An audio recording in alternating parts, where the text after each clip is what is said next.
Homage to the Buddha, homage to the Dharma, homage to the Sangha. I take refuge in the Buddha, the one who shows me the way in this life. I take refuge in the Dharma, the ways of understanding and compassion. I take refuge in the Sangha, the community that lives in harmony and awareness.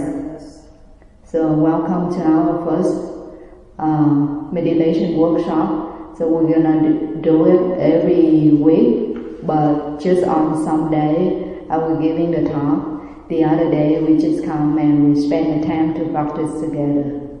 So basically we're gonna learn something very basic about the training, very basic idea about the practice. So what's the meditation? So here we just do some very basic ritual. So when we come, we should pay homage to the triple gems, or the three jewels, the Buddha, the Dharma, and the Sangha. We believe that with the protection of the Buddha, Dharma, and Sangha, we can go further on the path to liberation. So that's our purpose of practice meditation. And second thing, we take refuge in the three jewels, the Buddha, Dharma, and the Sangha. Because the Buddha is the historical person. He discovered the path only there, the liberation only there, but he's the one who, we call him the awakened one, awakened from the long dream for many lifetimes. So he awakened one. And he showed us the path, the way, how to get rid of all the misery, all the suffering, all the pain. And then we attain liberation just like him did in the past. That's why we take refuge in the Dharma, his teaching. And also, that's also the teaching of the Buddha from three lifetimes and also from the 10 directions. Not only one Buddha, but all Buddha teach the same teaching. That's we call the Dharma. The Dharma also known as the law of nature, like the cause and effect. Whatever we did wrong, so we take the bad result, the bad karma. So it's come by the cause and effect. That's the law of nature. And also that's a part of the Buddha training, the Buddha teaching. That's we call the Dharma. And the Sangha is the community that live in harmony and awareness. Like we together, the monks, the nun, the lay devotee, both male and female, lay devotee, like we make the Sangha together. And the people in the Sangha, in that community, we have sila, mean we have morality. We need to keep some standard, like how to behave, how to talk, how to think in our mind, to make ourselves a good person at first. And also by that morality we can plant a good seed on our practice. And second thing, like we need to improve for our samadhi, and meditation help us to enhance that samadhi. Samadhi means concentration, the ability to focus, to collect everything back to this body. Like when we sit here, when we walk, when we do things, sometimes like our mind somewhere else and our body is here. So it's not always together. The mind and body is not together. By practice of meditation, bring the mind back to the body. That's the purpose. Like we make ourselves as one, not 2, 3, or 4, right? At one, mind and body, mind and matter together, all together at one at the same time. And how to do it? We're using our breath. to do it. Breathing in and out to do it. By that training, we can go further to enhance our samadhi. And by having the sila, having the samadhi, and the longer we practice, we can see the light of panya, that's wisdom, come from the practice. And that wisdom help us to like eradicate all the suffering, the pain on our body and also on our mind. So that's the practice of meditation. So here we just go through the basic ritual, and now we go to a short introduction of meditation, and then we can have 1 hour of sitting together, and if we have more time we can have some small discussion to sharing the experience, or if you have some question, you're willing to do it. So I will have some time to answer the question if you have some question in mind. The postures, like we can sit full lotus or half, or you can sit on your own way and you feel comfy, and that's fine. But there's one thing we need to remember, always keep our back, our neck and our head straight. But don't try to make it so straight. You just sit upright and relax. Like relaxation, not make it so tight. Try to keep it so upright. You don't need to try anything. Just sit naturally, but always keep it on your mind that you need to keep your back, your neck and your head straight on one line.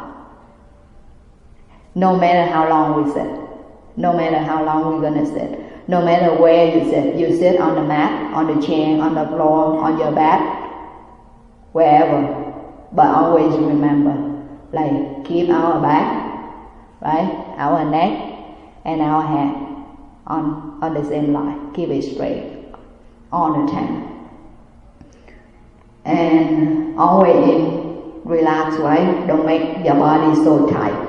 Sometimes when you sit you feel it tight here and there, just relax that part. And also, beside the sitting meditation, we have walking meditation, we have resting meditation, like when we walk, how to walk in mindfulness, and when you lying down for resting, how you watch over your body from the top of your head to the tip of your toes. So that's how we practice. But here on Saturday, like we're gonna sit more than like walking or resting. You can do it like at home, or we just spend some short time for some short introduction on some week, But today I will talk about the sitting meditation. When we talk about Buddhist meditation, we have two types of meditation. First, Anapana. Anapanasati. It means the mindfulness of breathing. So we try to observe our breath, natural breath, like watching it coming in and it's coming out. So that's what we call the Anapanasati. So for the whole section, or maybe you can spend like several days, several months, only focus on this technique only. Like Anapana, it means breathing, in breath and out breath. And Sati, it means mindfulness. So always mindful on your breathing. So when you sit, when you walk, when you lie down, in whatever situation, just focus on the breath only. So that is the Samatha meditation or Anapana Sati. It means we pick the breath as the object of practice, right? So the Anapana help us to enhance our concentration, because sometimes we're not focused. We hear or we do the thing, one thing, but there's so many things come up to our mind. For example, when you read in a book, but your mind is not always on the book. You may think about the lunch, your friends, your husband, your children, and your feeling. You're not really focused on the book. You're not really make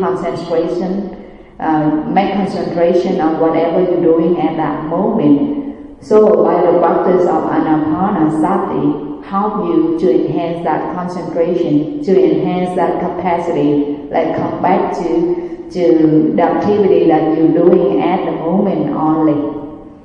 So the practice of Anapana will be the basic, will be the foundation for Vipassana practice.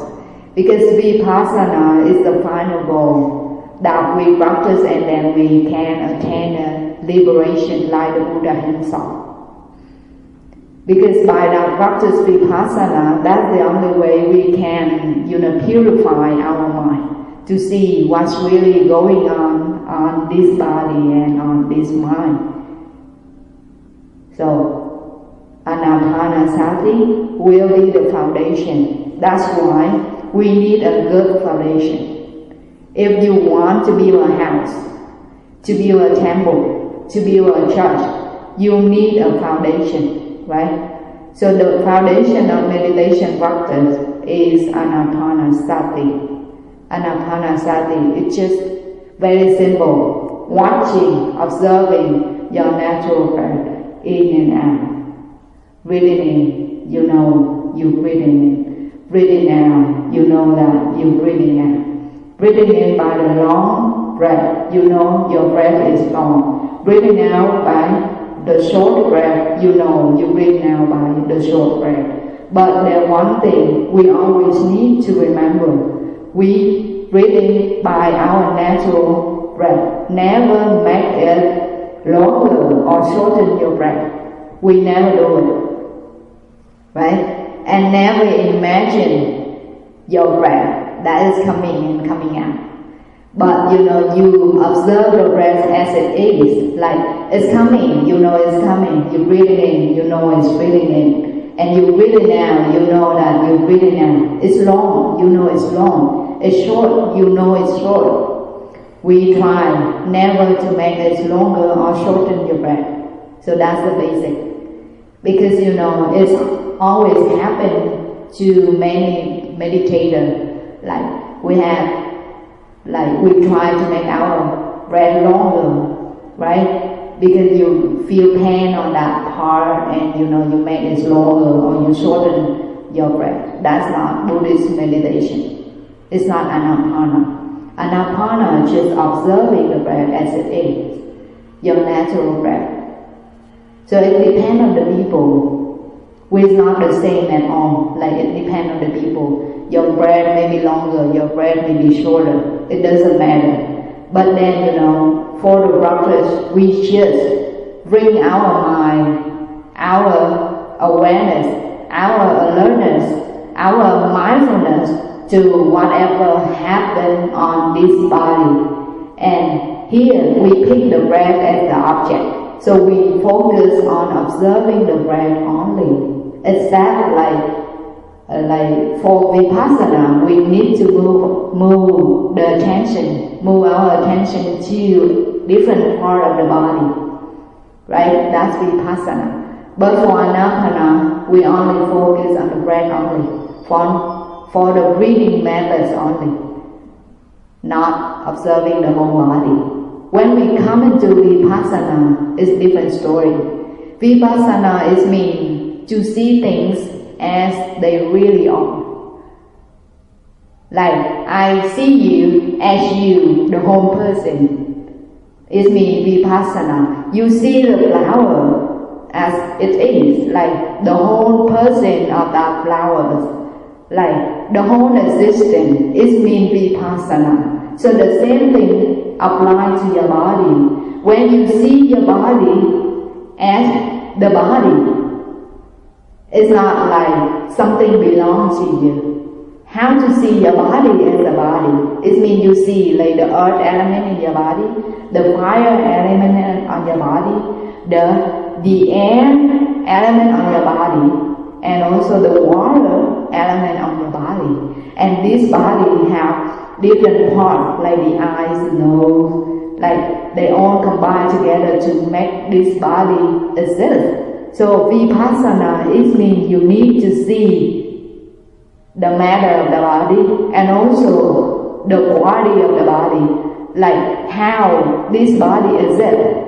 It's not escape from the laws of impermanence, right? When you come into this life, and by the time we're getting old, we're getting sick, and one day we're gonna die, we transform in another existence. If we still on this samsara, so it means we, after this life, we go over the other life until we attain liberation, the falling awakening.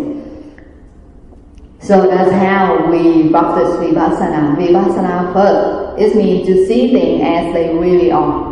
And also that's very logical process of mental purification. How to purify your mind through the self-observation. And this observation a little different from anapana. Anapana, you just need to observe your breath here, on the tip of, like, on the nostril area, right? Only observe the breath here, in and out. And the sensation of your breath, of the touching of the breath in this area only.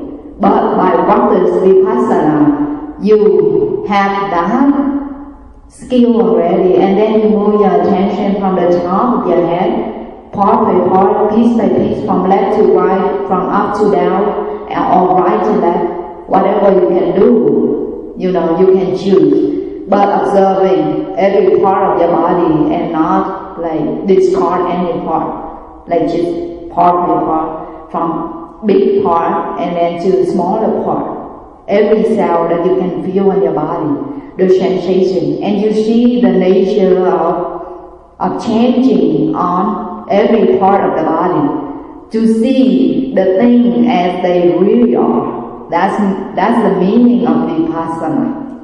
Like you can see the nature of your body, you can see the nature of your mind, and also you can see the nature of its cell on your body. Like it's part of your body. It's not like it has the same nature that is impermanent. It's a dukkha, it's a anatta, it's impermanent, anicca, right? Dukkha is means suffering. Suffering is not the feeling that you feel pain, you feel suffer. But dukkha also means because it's changing all the time. So it's called dukkha. Dukkha is not only the feeling that you feel painful, you feel suffer, but everything are subject to change or suffering. Everything that are subject to change, they are called dukkha. And then the third nature is non-self. It has no self in and out itself. No self in and out itself because it's changing all the time. Impermanent is its nature. That's why it's dukkha and that's why it's anatta.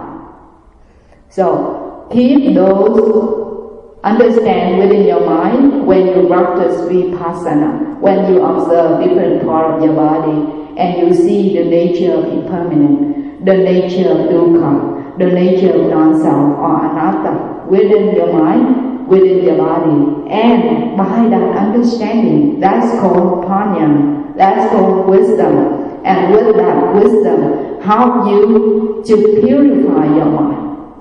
Whatever in your mind, like the suffering, the agitation, the stress, depression, whatever you may call in your mind, it's also the nature of impermanence, dukkha, anatta.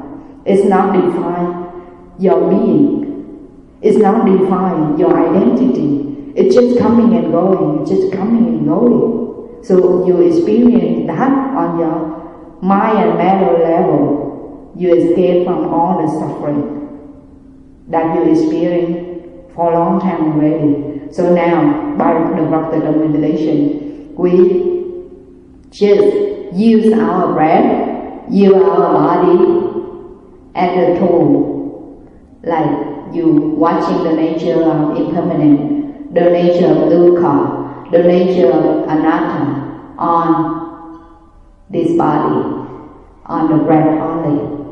So that's two types of meditation. First, anapanasati, or mindfulness of breathing, and the second one is vipassana.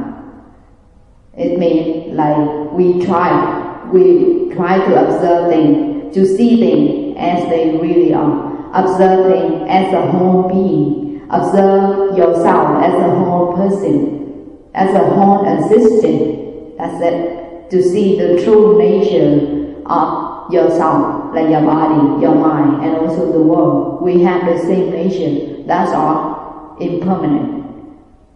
Dukkha, suffering, and anatta, non-self.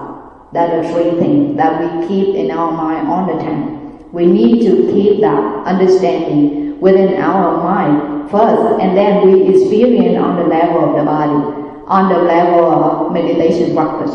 Like when you observe the sensation and you see that it keeps changing all the time. It's never the same. Like for example, you're watching the sensation over here, when a big breath coming in and coming out, you're feeling something on the nostril and try to see that feeling. And we need to know that the second breath different from the third, like the third breath, the first one. Each breath is different from one another. There is no same breath at the same time, right? The first one will be different from the second. The second will be different from the third one. And it just keeps changing all the time. That's the nature of everything. And also the same with your breath. Just in and out. It's changing all the time. The sensation that you feel on this part of your body, on the nostril, also keep changing all the time. It's never the same. So that's the first truth. The truth of impermanence, the truth of anicca. Right? So now, today, I think that's the basic understanding of two methods of meditation that we're gonna practice throughout the time. First, anapana, and the second one, vipassana. Anapana is mean building the foundation for our practice to enhance our concentration, and vipassana to help us to purify our mind and to help us to attain liberation one day. And you know, liberation, it has many steps. In order to get the fully enlightenment, we can get like a small liberation first, right? And then by the time we attain fully enlightenment, when we see the true nature, the true nature of impermanent, dukkha and anatta, all the time, whether like when you sleep or when you awake, when you walk and when you lying down, when you sitting or when you're talking, you always can see the law of impermanent, dukkha and anatta all the time. But by the time we attain that, slowly, sometimes we are mindful, sometimes we are not, right? So spend some time in the day, like 1 hour, 2 hours to meditate. It will help us to enhance that ability. Help us to increase like the time, more time we focus on the practice. It means the more time that we really living our life. Because to me, like if our body here, our mind just wandering around, we worry these things, we thinking about the other people, or we visualize things, imagine things, it means at the time we is not really living. When we are not mindful, we're not in mindfulness, we're not really living this life, right? We are just like wandering ghosts in this world. Our body is here, but our mind is not here. It's not here, right? So by the practice of meditation, we bring our mind back to the body. That's the purpose. So the benefits of meditation, we can deal with our fear, anxiety, stress, tension, nervousness. By practice meditation, we can overcome those situations like with anxiety, the stress, depression, the tension, fear. And also, by the practice of meditation, help us to have more concentration of the mind, and also it's improve our awareness, alertness of the mind, and our memory becomes more sharp. And you also improve the decision-making power, increase our self-confidence, the capacity to work, ability to understand and express ourselves. How it's happened? We're gonna have more ability to express ourselves, because by practice of meditation, you're gonna understand yourself more. What's going on this body? What's going on this mind? And how you see things as they really are, so you can express yourself more confident, and it's more enough than you think. And also we're gonna have a better ability to understand other people too, because we all the same nature. When you understand yourself enough, so even other people not sharing their story to you, you still understand what's going on within their life. Because, we all scared of death, sickness, and also we don't like insecurity. Everyone have the same nature when we face with negativity. So when you understand the nature of your mind, like understand yourself, so you're gonna have more compassion to other people too. And also meditation help us to master our mind, master over the mind, and also our mind become more healthy, wholesome, and strong. And by that, you have peace, you have harmony within yourself by practice of meditation, and you will have more compassion, and you will have a good wish for other people too.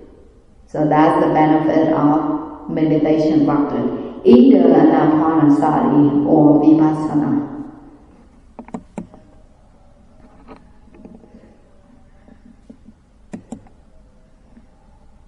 So that's it. For the theory, it's not a lot, right? But also in Buddhism, we have many sutras. The Buddha only focused on the practice of meditation only, like Satipatthana Sutta. Satipatthana Sutta, the Buddha teaching very detailed, like how we work on the meditation. We divide different parts of the practice. So maybe in the future, if we have more time, we can spend some time to learn in the sutra, to learn the technique of practice, and really what happened within the framework of this body according to the Buddha teaching. Then some sutta like Maha Satipatthana, also the largest sutta compared to the Satipatthana Sutta. And also the other sutta, the Buddha teaching about the sila, the samadhi, the eightfold path. Some very basic training we need to have. The first, we need to understand the five visa. We need to understand the eightfold path. We need to understand some basic teaching of the Buddha, like on daily life, and also when we practice, when we meditate.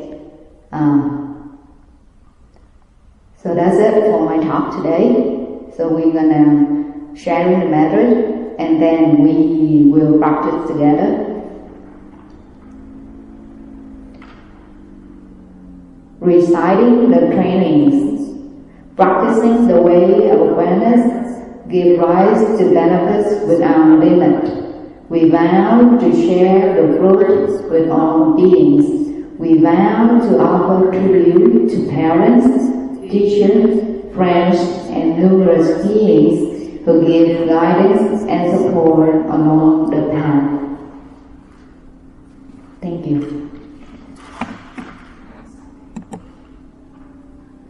Rồi, hôm nay cái buổi đầu tiên ha.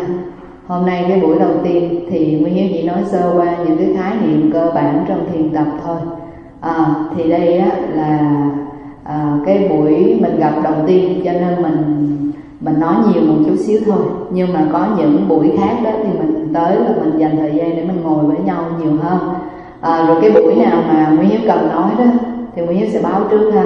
Ví dụ như tuần đó mình cần học trước một cái điều gì đó, mình học thêm một cái điều gì đó thì Nguyên Hiếu sẽ báo trước, chứ không có nhất thiết là cứ mỗi tuần là cứ phải ngồi nghe như thế này. Một tuần mình nghe nhiều buổi quá rồi ha, cho nên không có cần là cứ mỗi thứ bảy mình phải dành thời gian để mình nghe nữa. Nhưng mà buổi nào mà cần học thêm một cái điều gì mới đó trong cái sự thực tập của mình thôi đó thì Nguyên Hiếu sẽ báo trước, rồi cái tuần đó mình sẽ học thêm khoảng nửa giờ đồng hồ thôi. Mà mình chịu khó mình nghe tiếng Anh ha, nghe tiếng Anh. Rồi để có thể là Nguyên Hiếu cũng có nói với họ đó là có thể tương lai ha, cứ dần dần mỗi một tháng mình học thêm một cái điều gì đó, rồi dần dần đó trong tương lai mình có thể mình có một cái booklet bằng tiếng Anh ha, bằng cái tiếng Anh thì trong đó là cái training chính nó là cái gì, rồi những cái bài tụng rất là ngắn thôi, bài kinh rất là đơn giản thôi, để cho cái cộng đồng mà họ nói tiếng Anh đó, họ có một cái nền tảng để họ tu tập. Không có nhất thiết là phải giống cái kinh Nhật tụng của mình, không nhất thiết là phải giống như các kinh của mình, nhưng mà dần dần mình sẽ có một cái quyển booklet như vậy ha, để mà thích hợp cho cái sự thực tập của họ hơn, và cũng thích hợp cho cái sự tu tập trong cái ngày thiền tập ngày thứ bảy của mình ha.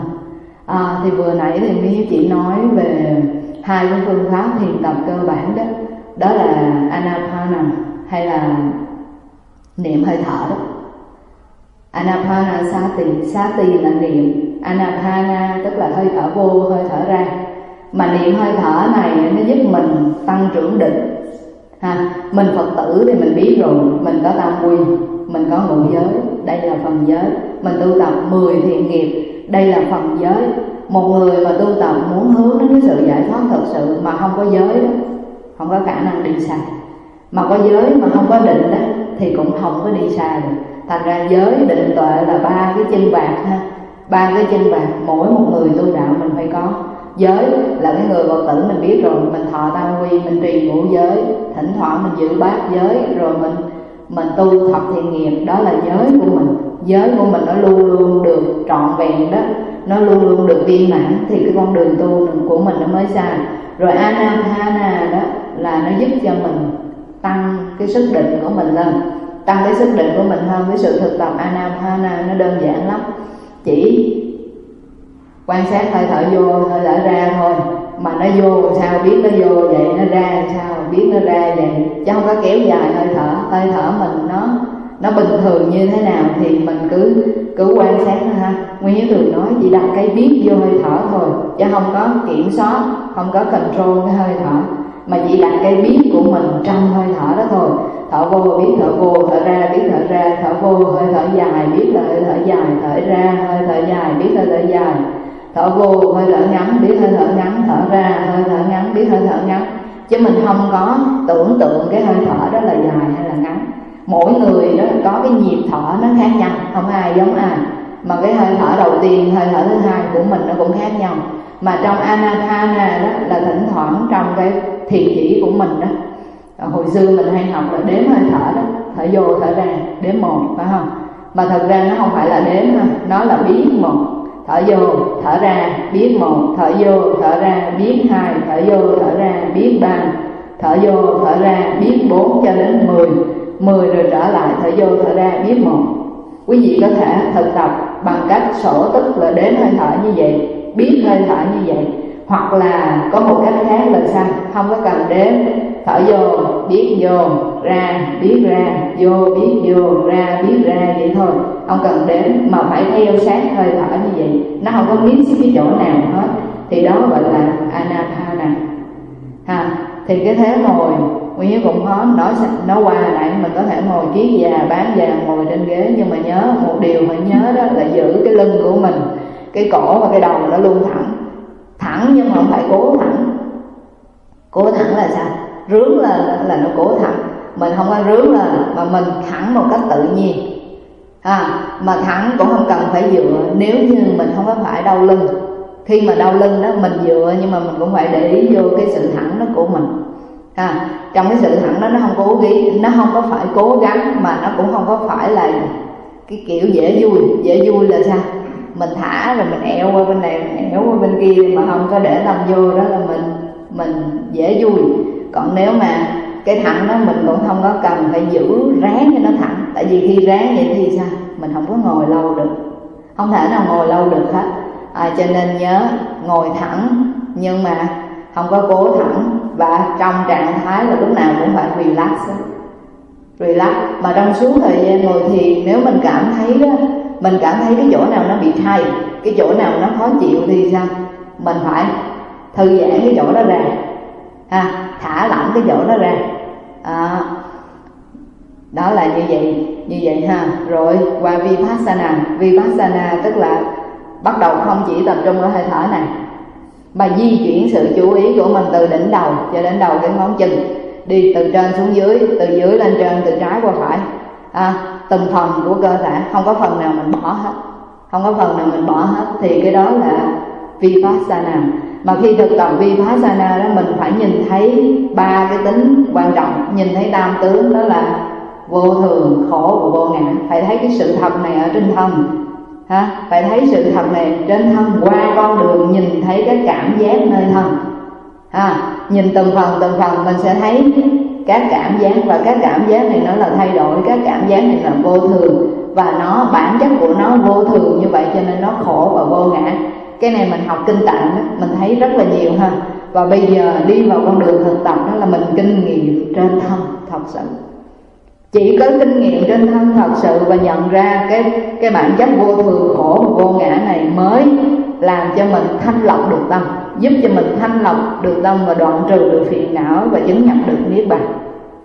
Đây là cái con đường thực tập để mà thể nghiệm được lời Phật dạy. Con đường này phải thực hành quý vị mới thể nghiệm được lời Phật dạy. Thì thiền tập thì có hai thôi. Anapanasati nó còn gọi là thiền chỉ, hay là Samatha. Thứ hai đó là Vipassana là thiền quán, hay là thiền tuệ, hay là tiếng Việt mình còn dịch là minh sát tuệ đó, hay là thiền minh sát đó Thì Samatha hay là Anapana thì nó giúp cho mình tăng trưởng định, mà Vipassana là giúp cho mình hoàn thiện tuệ. Như vậy giới mình có, định mình có tu, tuệ mình có tu, thì chỗ đó thành tựu được thánh trí, thành tựu được niết bàn. Đó là cái con đường mình tu tập thiền tập là như vậy ha. Rồi như vậy thì cái phần pháp thoại bữa nay thì Nghĩa nói tới đây thôi. Bây giờ mình ngồi với nhau tầm 1 giờ đồng hồ ha. Rồi đại chúng mình hồi hướng rồi mình ngồi luôn ha. Nguyện